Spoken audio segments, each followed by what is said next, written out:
स्वयं माता उमा ने भगवान महेश से पूछा था। जिन भगवान महेश की संतति में आज भी महेश्वरी समाज को माना जाता है, उन्हीं उमा महेश संवाद करते हैं।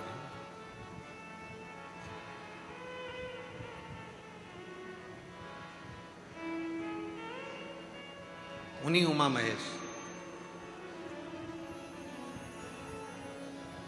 माता उमा ने महेश भगवान से पूछा, शिव जी से पूछा,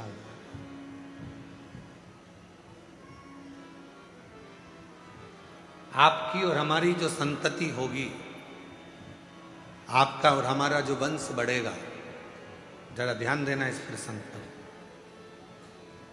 सब अपने व्यापार में, सब अपने व्यवसाय में, सब अपनी नौकरी में, सर्विस में व्यस्त हो जाएंगे कलिकाल में।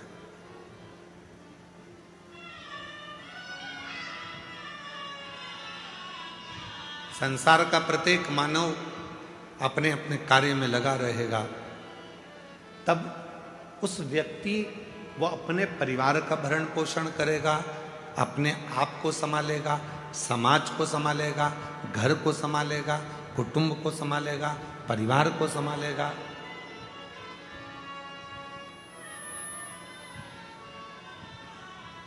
हो सकता है वो आपको भूल जाए, हो सकता है वो आपका स्मरण ना कर पाए, तब आप उस जीव को मुक्त कैसे करेंगे, उसके कार्य को सफलता कैसे देंगे, उसको फलित कैसे करेंगे।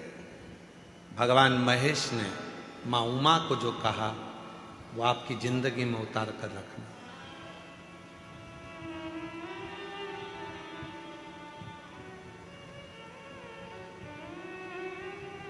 भगवान शंकर और पार्वती का जो रिश्ता है वह 51वें नंबर पर आता है।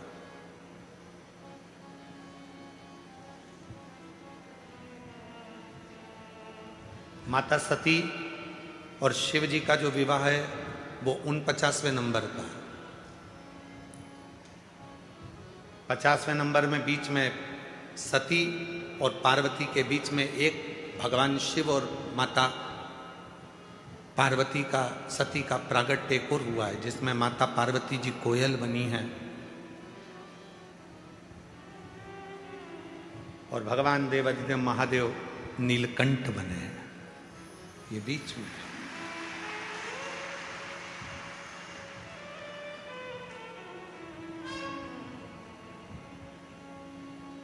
39वां नंबर है उमा महेश भगवान का संवाद।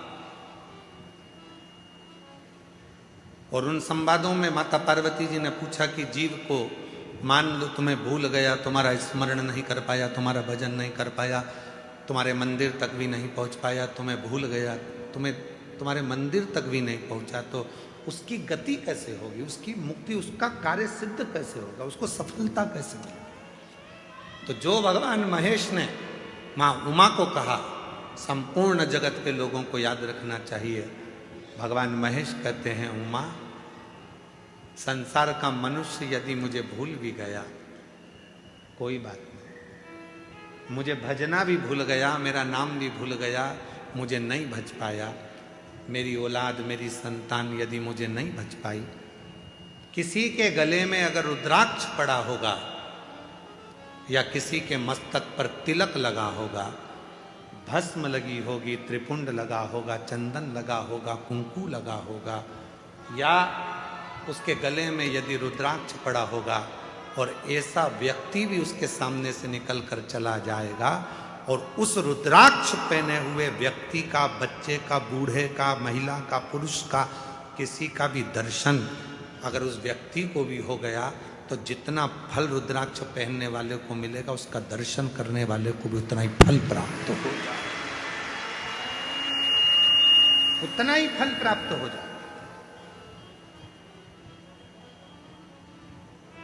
एक रुद्राक्ष में कितना बल होता है, जरा ध्यान करिएगा। एक रुद्राक्ष